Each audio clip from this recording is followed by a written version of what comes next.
Mark Yu é um rapaz de 7 anos como nenhum outro. Enquanto os seus amigos vestem o pijama para ir para a cama, Mark veste-se para um concerto de música clássica. Mas não vai estar na plateia. Vai estar no palco. Senhoras e senhores, o espetáculo começará dentro de 5 minutos. 5 minutos, começará às 8h05.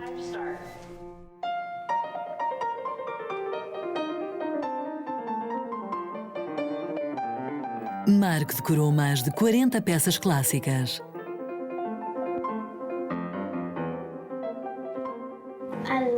Gosto mais das difíceis. As que o meu professor diz que não. Diz que são muito difíceis porque têm muitas oitavas. O que faz das crianças dotadas tão especiais? Será por trabalharem mais do que as outras? Ou será que nascem com cérebros brilhantes? Um cérebro brilhante, nascido para ser gênio. Leite ou chá? É um dia tenso para Mark e para a sua mãe, Chloe. Vai à casa de banho ou desconcentras-te?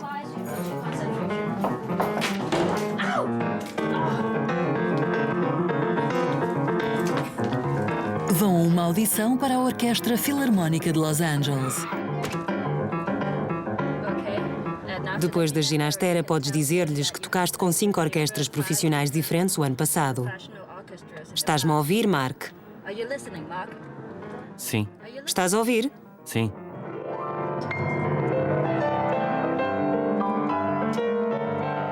Mark foi convidado a tocar para Vasily Sinaisky, um famoso maestro. E também lhe podes tocar um noturno de Chopin. Não lhe peças. Se pedires, ele pode te mandar para casa. Estás a ouvir?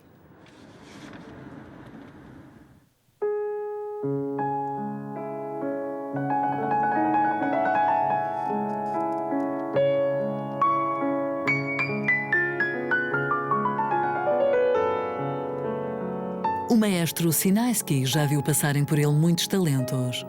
Conseguir a sua atenção por 10 minutos é um privilégio raro para qualquer pessoa, quanto mais para um rapazinho.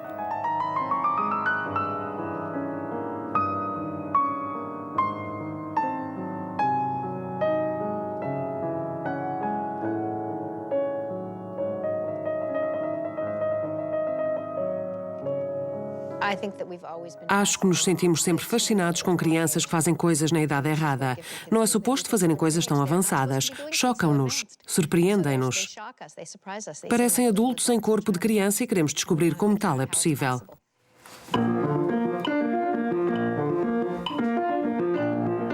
Ellen Wiener passou os últimos 15 anos a estudar crianças dotadas. Hoje veio visitar Mark.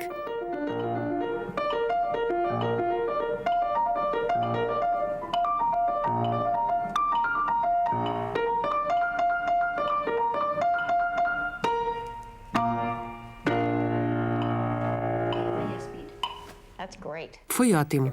Os teus dedos são muito ágeis. O que queres ser quando fores grande? Não é óbvio? Quero ser psiquiatra. Estou a brincar. Quero ser músico. Quero saber como é que a tua mãe descobriu o teu talento musical. Um dia fomos a uma festa e eu ouvi uma música. E toquei-a no piano. A sério? E quantos anos tinhas? 2. A certa altura saltou para cima do piano e tocou a música do princípio ao fim. Eu nunca o ensinei a tocar piano. E acertou na música toda? Sim.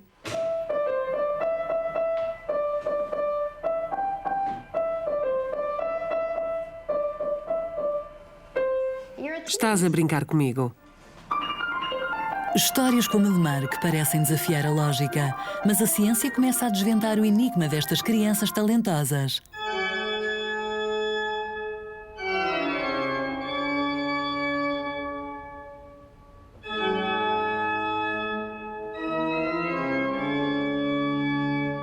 Gottfried Schlauch começou a tocar aos 7 anos de idade. Podia ter seguido uma carreira musical, mas decidiu tornar-se neurocientista. Gottfried já fez scans aos cérebros de dezenas de músicos profissionais para descobrir como desencantam a energia necessária na sua profissão. Quase mais nenhuma habilidade ou atividade requer tanto esforço por parte do cérebro. A pergunta a fazer seria que partes no cérebro não estão ativas quando se toca um instrumento musical. A música envolve várias tarefas ao mesmo tempo. Os músicos leem as notas, sentem as teclas, mexem os dedos e ouvem o que estão a tocar. Gottfried descobriu que os cérebros dos músicos parecem construídos para a tarefa. Várias áreas são maiores do que o normal. Uma delas é o cerebelo. Ocupa apenas 10% da massa total do cérebro, mas existem mais células nervosas neste pequeno espaço do que no resto do cérebro inteiro. Este pequeno órgão trabalha mais e mais depressa do que qualquer outra parte do cérebro. Coordena os movimentos de milhares de fibras musculares no corpo. Um pianista talentoso consegue tocar 30 notas por segundo com um sincronismo perfeito. Por isso, um cerebelo maior pode ser o melhor. Outra área que se apresenta maior nos músicos é o corpo caloso, uma tira de tecido que liga os dois hemisférios. É um órgão crítico para um pianista, pois precisa de sincronizar na perfeição os movimentos dos lados direito e esquerdo do corpo. Cada lado é gerido por metade do cérebro e, por isso, ambos os lados têm que trabalhar harmoniosamente. Um corpo caloso maior contém mais fibras nervosas, o que permite que mais sinais possam passar de um lado para o outro, o que acelera a comunicação. Mas porque são os cérebros dos músicos diferentes, nascerão assim ou serão moldados? Gottfried juntou-se a Alan Wiener para investigar se é o cérebro que influencia a música ou se é a música que influencia o cérebro. Já se olhou para o cérebro de adultos talentosos e mostrou-se que o seu cérebro é diferente, mas isto não responde à pergunta. O nosso estudo será o primeiro a debruçar sobre a questão de se existe ou não uma base cerebral para o talento antes da prática. Alan e Gottfried têm seguido 50 crianças desde que começaram a aprender a tocar um instrumento. Aqui nestas carinhas e têm que fazer pares, está bem? Pronta? 5, 4, 3, 2, 1, força! Todos os anos testam a destreza e a inteligência das crianças. Muito bem. Depois fazem scans aos seus cérebros. Após apenas um ano de terem começado a tocar, Alan e Gottfried conseguem ver que os cérebros das crianças começam a mudar. As áreas responsáveis pela audição e análise de música estão mais ativas do que a das crianças que não tocam o instrumento. Para Gottfried, tal não é surpresa.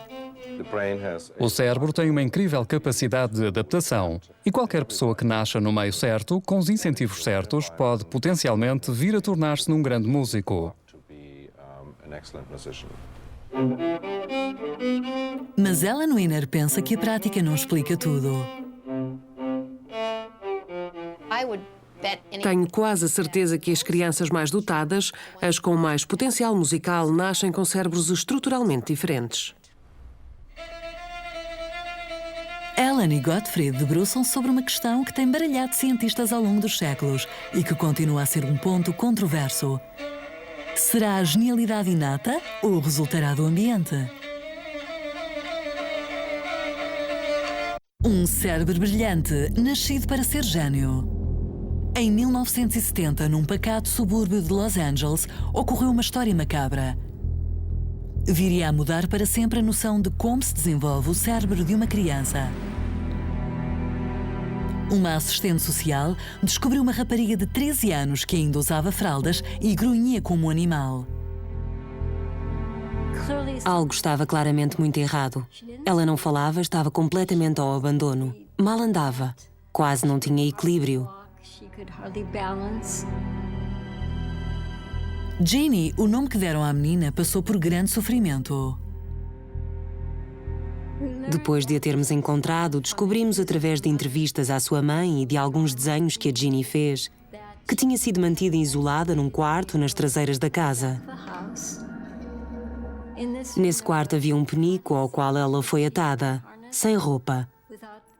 Era deixada ali nua durante dia e noite. Passou 12 anos e meio neste quarto. O pai de Ginny sofria de perturbações mentais. Tinha decidido esconder a sua filha do mundo. Mr. Wiley? Sim, Por que manteve a sua filha naquele quarto? Mr. Wally não tem comentários a fazer. sem comentários. Ainda não tivemos tempo de discutir a acusação. Ambos os pais de Ginny foram acusados de abusos intencionais. 15 minutos antes da audiência no tribunal, o pai de Ginny deu um tiro na cabeça. Mas os danos a Ginny estavam feitos. Passou sua infância em quase total isolamento. O seu cérebro havia sido privado de um ambiente estimulante e desenvolveu-se na solidão. O efeito foi devastador.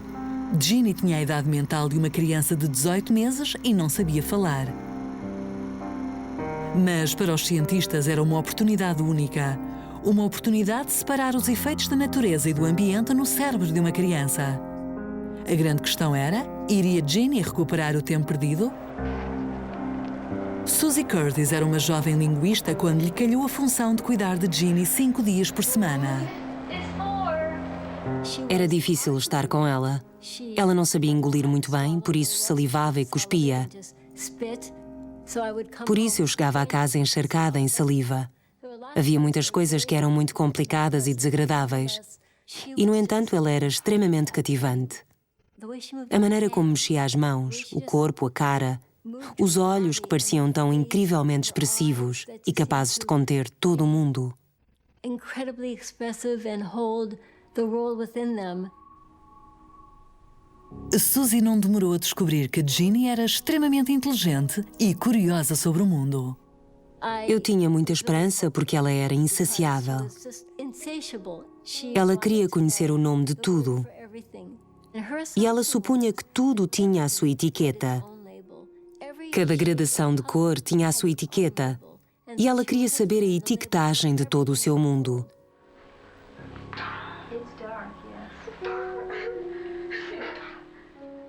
Ela desenvolveu um extenso vocabulário. Já não conseguia tomar nota do que ela sabia. Começou a encadear palavras. Comprar maçã, molho, loja. Ou comprar mais maçã, molho, loja. Queria dizer comprar mais molho de maçã na loja.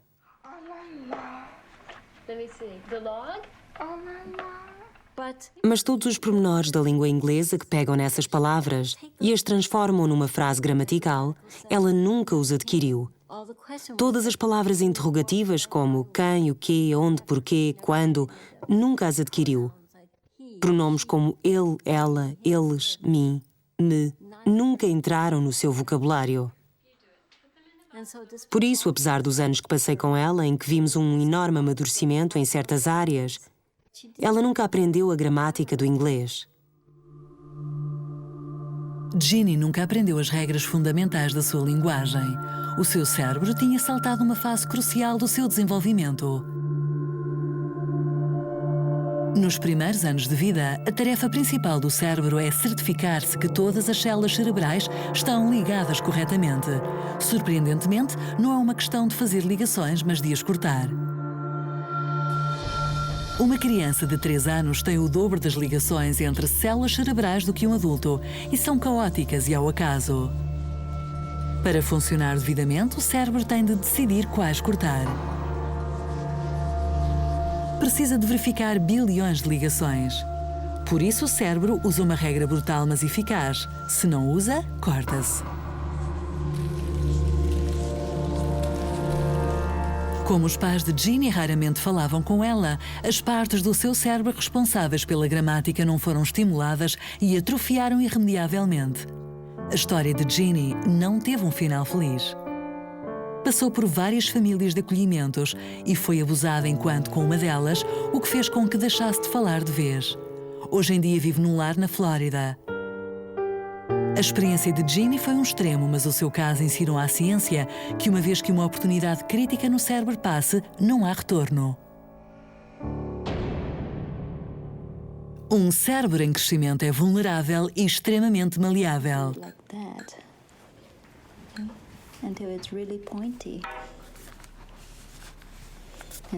A mãe de Mark explora esta qualidade para lhe ensinar uma das línguas mais complexas do mundo.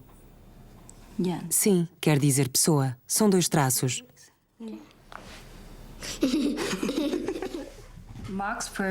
Durante os 3 primeiros anos do Mark, falava-lhe exclusivamente cantonês. Só aprendeu a falar inglês ou qualquer outra língua quando entrou para a escola, aos 3 anos. Agora, a pouco e pouco, estou a ensinar-lhe mandarim.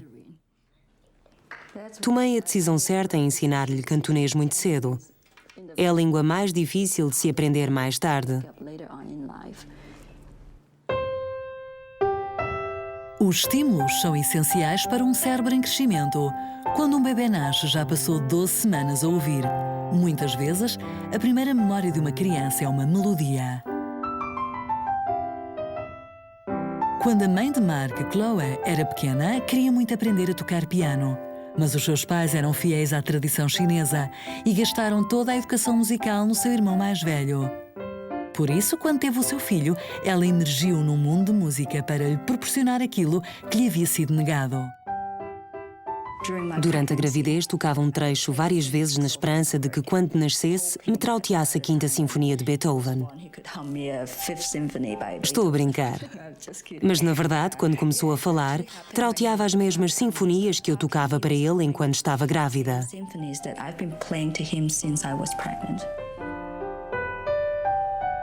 Chloe não perdeu tempo a começar a educação de Mark. Mas fará alguma diferença começar assim tão cedo?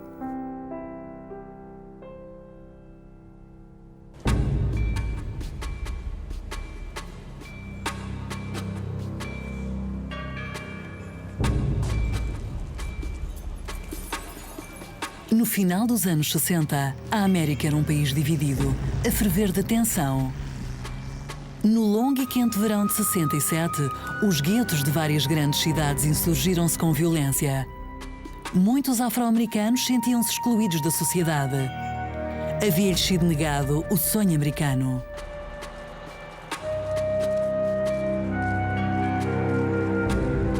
Os políticos tentaram apaziguar os ânimos ao investirem na educação e programas sociais, mas tal não resultou. As crianças em desvantagem continuavam a ficar para trás.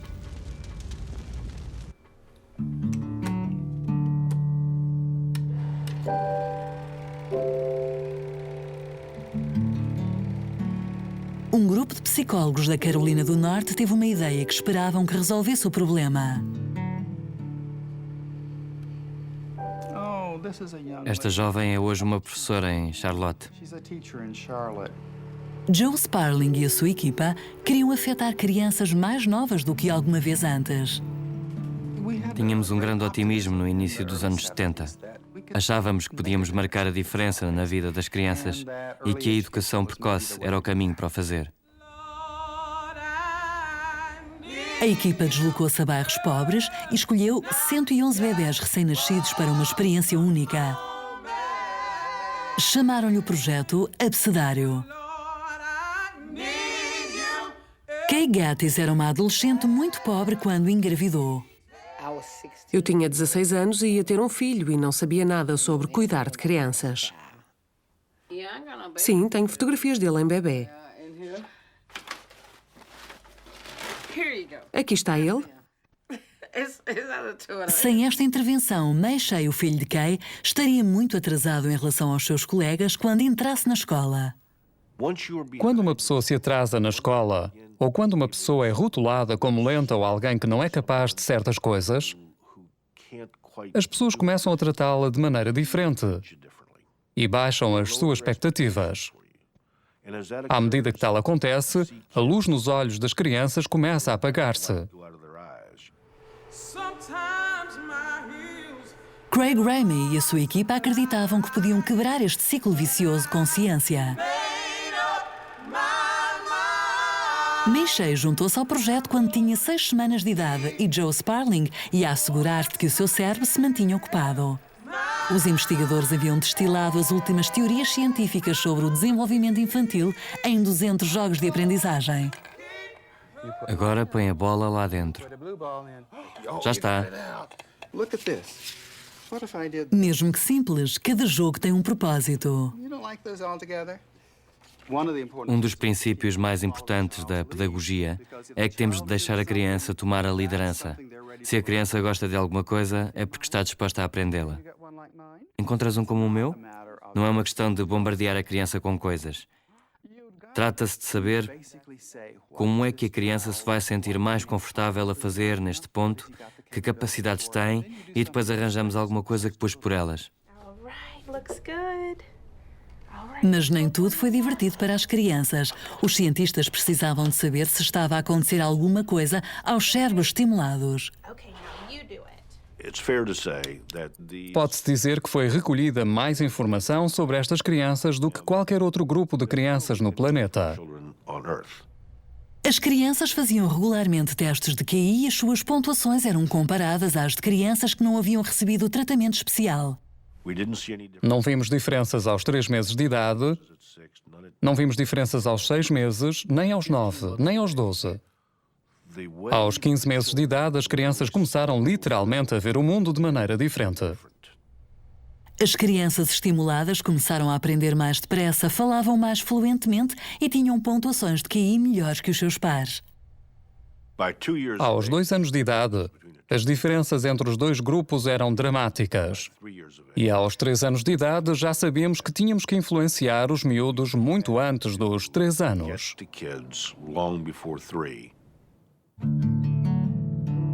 Aos 5 anos de idade, as crianças foram postas no sistema escolar, mas fossem onde fossem, voltavam sempre para novos testes. E foi aí que se deu a verdadeira surpresa.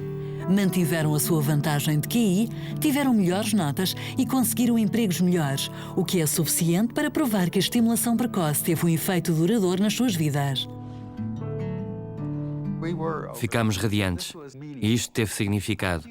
Os QIs nunca foram o objetivo, mas eram uma maneira de medir se alguma coisa estava a acontecer. Estava a acontecer alguma coisa que se refletiu em sucesso académico e mais tarde em vidas muito bem-sucedidas. Misha Gatis foi uma das várias histórias de sucesso.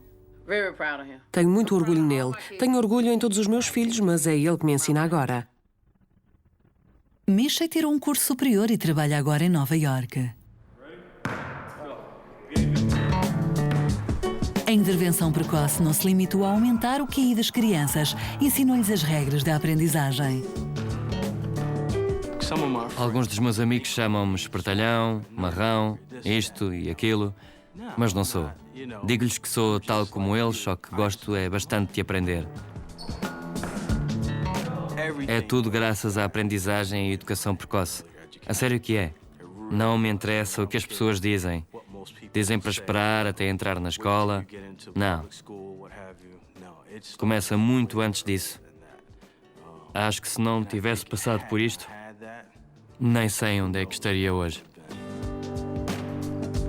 35 anos após o início do estudo, os resultados são bem claros. Para o cérebro, o conceito de cedo demais não existe.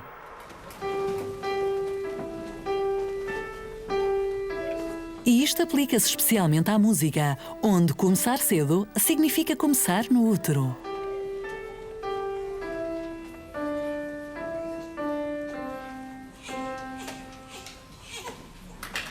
Mas será que começar mais cedo é o suficiente para fazer um gênio? Esta foi a primeira atuação ao vivo de Mark quando tinha 3 anos.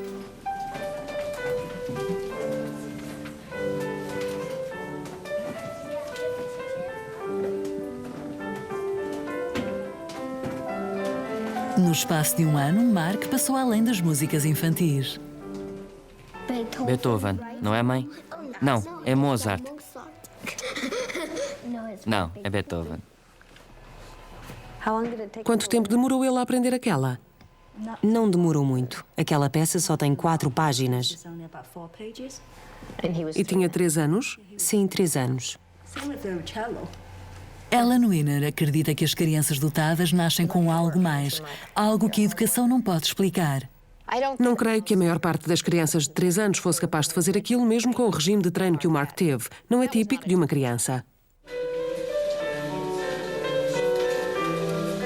Será que Mark herdou o seu talento? Existirá o gene da genialidade?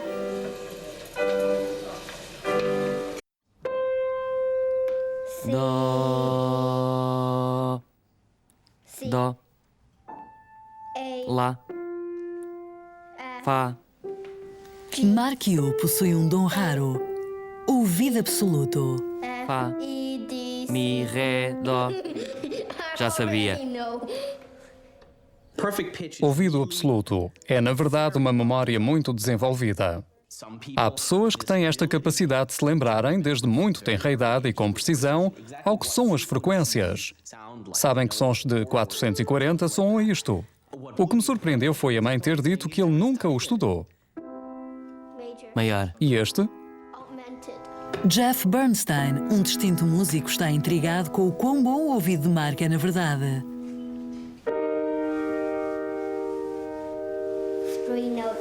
Para Mark, identificar uma nota musical é tão fácil quanto identificar uma cor.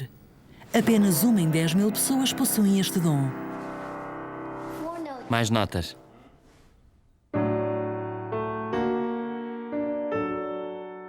Ter um ouvido absoluto por si só não faz de ninguém um gênio musical, mas ajuda bastante. O talento de alguns músicos é tão surpreendente que, para o observador casual, parece que herdaram este dom dos seus genes.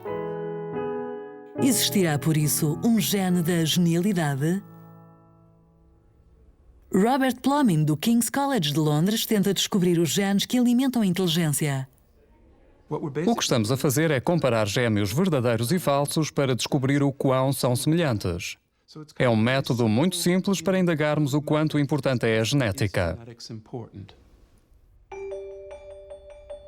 Robert Plomin recrutou mais de 30.000 gêmeos para a sua pesquisa. As crianças fazem uma bateria de testes desenhados para averiguar a sua inteligência.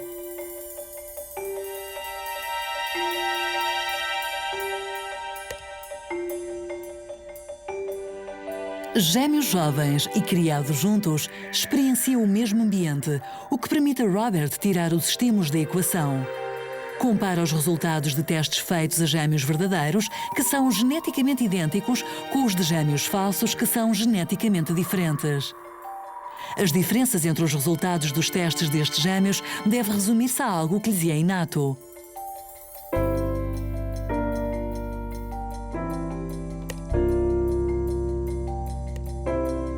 Mas quais serão os genes que fazem a diferença? Alguns dos gêmeos doaram o seu ADN para que Robert o possa descobrir. Uma tarefa hércula. Aqui tens os teus genes. Existem 3.000 milhões de bases de nucleótidos de ADN. E existem cerca de 2 milhões de diferenças de ADN entre nós. Esse tem sido o problema. Ao longo dos anos, Robert recolheu amostras de ADN de 10.000 gêmeos. Hoje em dia, usa a biologia molecular de ponta para comparar o ADN de gêmeos com pontuações altas nos testes com o ADN de gêmeos menos capazes. Espera assim ser capaz de precisar quais os genes que produzem as diferenças de QI entre crianças e quanto mais procura, mais encontra. A genética funciona de forma muito complicada. Não estamos a falar de um gene que muda algo simples e físico como neurotransmissores. É claro que não estamos a lidar com 1 ou 2 genes. Estamos a lidar com centenas de genes com um efeito muito pequeno. Mesmo centenas de genes a trabalhar em conjunto não produzem um gênio, mas Robert acredita que podem dar à criança uma propensão especial que pode então ser estimulada. A genética dá-nos apenas estas propensões para procurarmos coisas no ambiente. As crianças com uma propensão genética para, digamos, habilidade musical, ou ler, ou praticar desporto, à medida que passam pelo mundo, selecionam, criam e modificam o seu ambiente para incentivar o desenvolvimento da sua habilidade, para que pequenas diferenças mais cedo se possam tornar em diferenças cada vez maiores, à medida que as crianças crescem e navegam pelo mundo.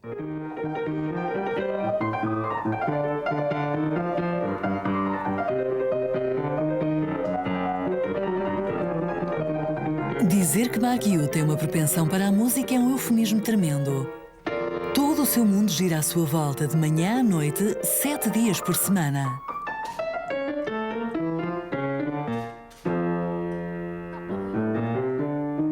Pratica 8 horas por dia e diz que adora todos os minutos.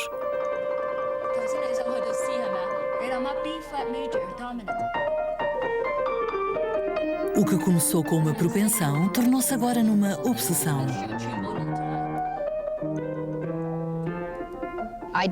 Não acredito que se possa pegar numa criança normal e torná-la num prodígio. Por que não? Dou-lhe 2 razões. Primeiro, não se pode forçar uma criança normal a praticar 6 horas por dia. Simplesmente recusam-se e não conseguem. É extenuante. E segundo, há vários testemunhos de crianças que, muito novas, fazem coisas espetaculares sem terem treino nenhum. Estudei uma criança com 2 anos de idade.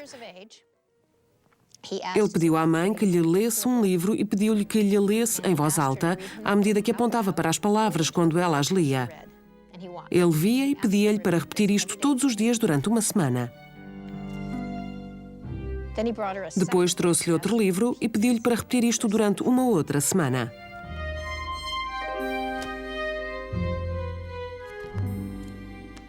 Ao fim de 2 semanas sabia ler. Nunca mais pediu para que lhe lessem nada. Tinha decifrado o código de ler. As crianças dotadas não só nascem com aptidão, mas com uma vontade de ferro de serem bem-sucedidas. Mark acabou de convencer a mãe a deixá-lo andar sem rodas de apoio pela primeira vez na vida. Se eu te largar, cais. Falo depressa.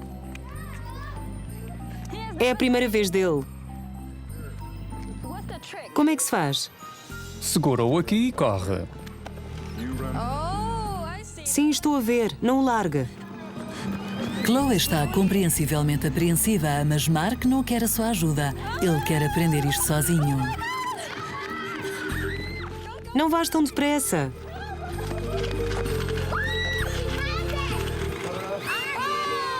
Isso! Parabéns. Obrigado. Crianças muito dotadas incentivam-se a si mesmas. Chamo-lhe a fúria de dominar.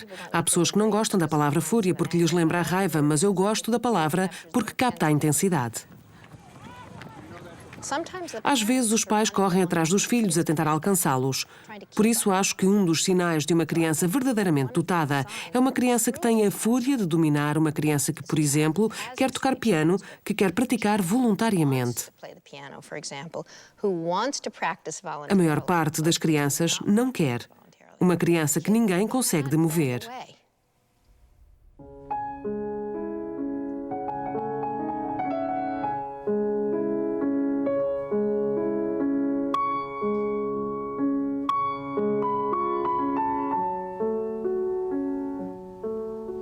Quando se apaixona por uma música, ele dorme, come e basicamente vive para a música. Tem sempre uma melodia a tocar na cabeça. Ele dizia: mãe, não posso ir deitar. Mesmo depois de adormecer, acorda à meia da noite e diz: mãe, posso ir lá abaixo praticar isto um pouco. Queria fugir do quarto e ir praticar sem fazer barulho, mas a minha mãe apanhou-me a tentar fugir. Gostas de peças mais fáceis ou mais difíceis? Especialmente das difíceis, as que o meu professor diz que não.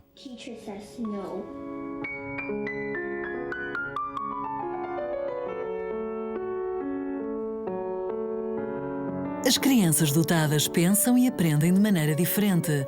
Quando fazem as coisas de que gostam, entram num estado mental alterado. Temos uma criança motivada e penso que esta motivação está ligada à habilidade desenvolvida. Quando se tem uma grande habilidade para aprender, as coisas saem facilmente e entram na onda.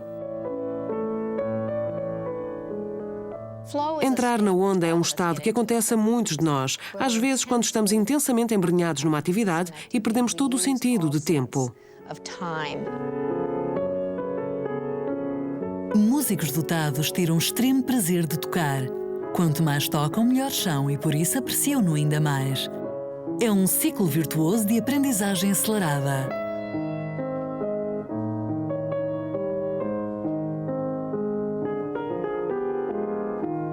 Muitos pais gostariam que os seus filhos tivessem a fúria de dominar, mas criar uma criança dotada é uma tarefa muito dura.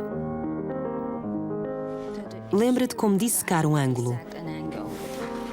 Especialmente para uma mãe solteira. Queres que te mostre? Sim. Chloe dá aulas a Mark em casa desde os seus 6 anos. Durmo muito pouco. Durmo cerca de 4 a 6 horas por dia. Acordo sempre pelo menos 2 horas antes dele, todos os dias, só para preparar e responder a todas as perguntas. É uma criança muito curiosa. Pergunta sempre muitas coisas, sejam estúpidas ou não. Por isso, a fórmula é só 180 menos 80 a dividir por 2. Sim. Mark está a estudar o programa de matemática para crianças de 14 anos muito à frente dos seus colegas. Se dois lados são congruentes, os ângulos opostos vão ser congruentes também? Sim. O maior problema é que ele está a um nível cognitivo muito diferente comparando com outros miúdos da sua idade. Ficou muito frustrado a falar com outros miúdos da mesma idade sobre história, sobre compositores. Eles não faziam ideia do que é que ele estava a falar. É por isso que gosto de estudar em casa. E eu tive que perceber que um ambiente escolar normal não é próprio para o meu filho. O apetite intelectual insaciável custa caro. Estas crianças têm muitos problemas na escola porque são muito diferentes dos outros miúdos. Outro problema são os amigos. São muitas vezes isolados socialmente por serem tão diferentes dos outros. Não conseguem encontrar miúdos com quem se dar.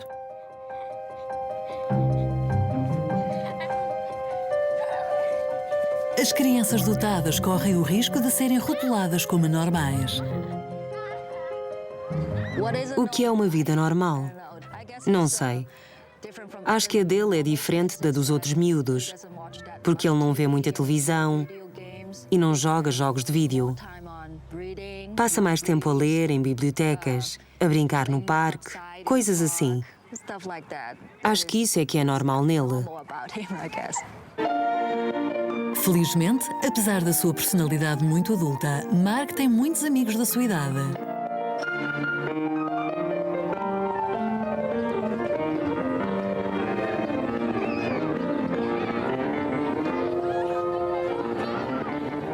Gosto dele como amigo e dele tocar piano. Gosto dele. Não é pianoísta que se diz. Não é pianoísta, é pianista.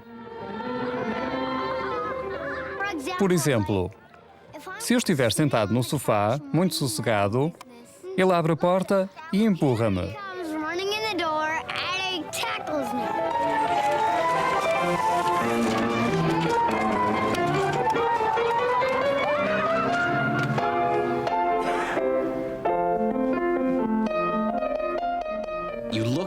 Olhamos para o Mark e vemos que está tudo bem com ele. É um rapaz maravilhoso. Não é estranho, não é tímido, é muito sociável. É brilhante e sabe disso. Mas não é isso que o define. Ele também é apenas um rapaz.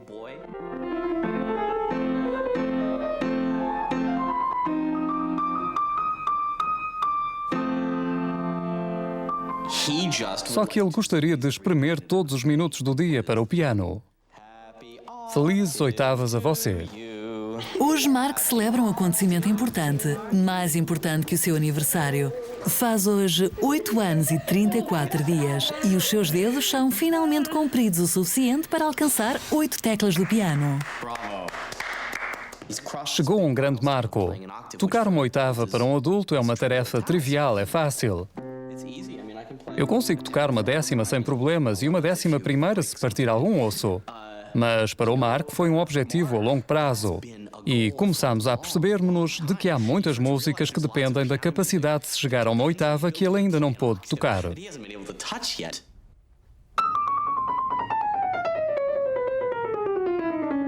Agora o mundo da música dos adultos apela a Mark, mas à medida que vai crescendo, terá que corresponder a expectativas muito diferentes. Toda a gente bate palmas e pensa que é extraordinário que uma criança de 6 anos toque piano maravilhosamente. Quando essa criança de 6 anos chega aos 18, já ninguém vai querer saber se a sua técnica é perfeita. Só vão estar interessados em saber se esse adolescente toca de maneira diferente, se toca de maneira criativa. Portanto, tem que passar de prodígio a criador. Mozart passou por essa transição. Passou de criança prodígio a gênio criativo e isso é o mais raro. É por isso que me preocupo particularmente pelas crianças que se tornam famosas porque querem que essa fama continue. Qualquer criança gostaria que essa fama perdurasse e é provável que tal não aconteça. Para cada prodígio bem-sucedido, há muitos outros que se despedaçam. A puberdade é muito difícil para as crianças dotadas e a culpa não é só das hormonas. Na puberdade, o cérebro volta a cortar ligações. Volta à regra do se não usa, corta-se. E a parte do cérebro que mais tardiamente se desenvolve é uma área que um adolescente precisa muito. O córtex pré-frontal, onde se situa a razão e o autocontrolo. Esta área costuma acabar o seu desenvolvimento aos 20 anos. Com a biologia e a psicologia numa conspiração contra ele, que hipóteses terá Mark de se tornar num grande músico? Um cérebro brilhante, nascido para ser gênio. Hoje é um dia muito importante para Mark. Está prestes a conhecer o seu herói.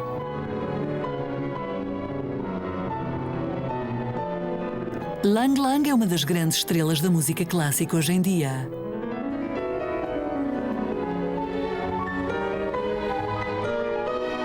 Começou a tocar piano na China quando tinha 3 anos de idade e trepou até ao topo dos pianistas clássicos.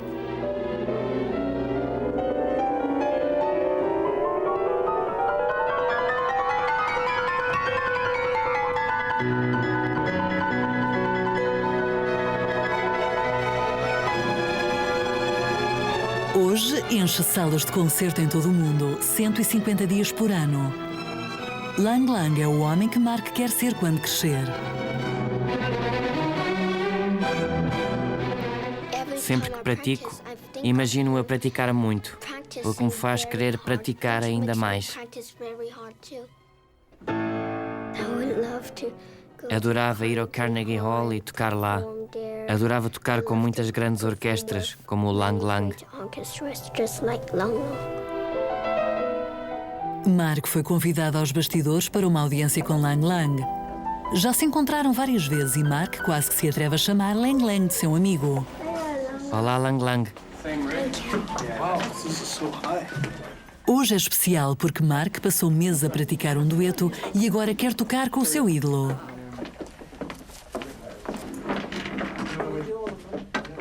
Podes pedalar aqui, por causa das oitavas.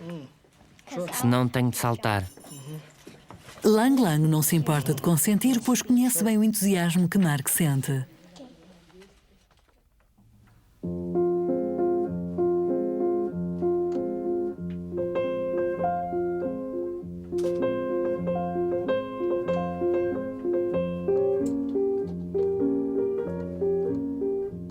Lang Lang conhece os solavancos da puberdade muito bem.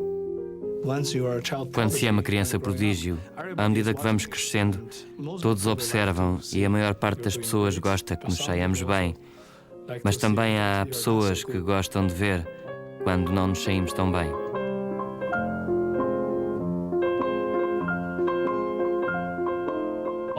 Quando eu tinha 15 anos, comecei a tocar numa nova direção. Gosto de tocar as peças mais difíceis. Gosto de mostrar às pessoas o quão bom sou. Senti um ricochete. Depois de tantas críticas ótimas, comecei a ter críticas horríveis. Foi como um pesadelo. Nessa altura temos de pensar muito bem e voltar a encontrar-nos.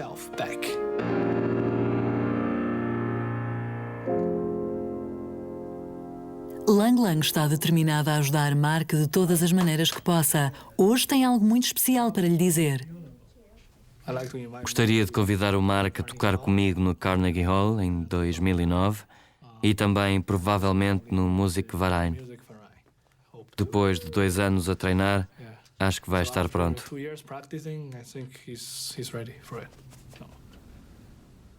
Seria muito fixe estrear-se aos 10 anos na Carnegie Hall. Nada mau.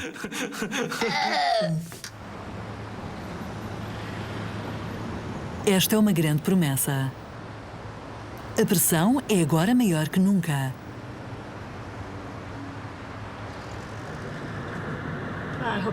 Espero que aquilo do Carnegie Hall em 2009 não fosse uma piada. Espero que ele estivesse a falar a sério.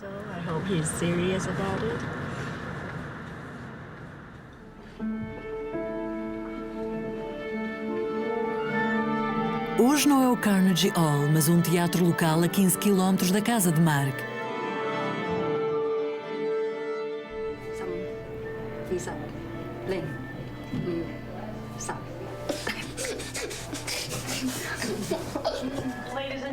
Senhoras e senhores, aos seus lugares. A viagem de Mark até agora tem sido fantástica. Demonstrou perícia, inteligência e motivação dignos de um adulto. Boa noite, senhoras e senhores. Hoje partilharemos convosco a imaginação, sonhos e a viagem para o sucesso através dos olhos de uma criança. Apresento-vos Mark Yu. Mas a coisa mais surpreendente em Mark é algo que só uma criança pode oferecer. O que nos fascina num prodígio assim é ver habilidades de um adulto encarnadas numa criança.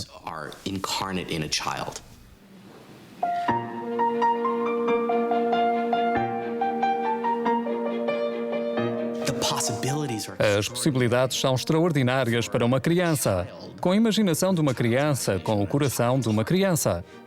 Vivem num mundo que gira muito mais à volta da imaginação e da fantasia.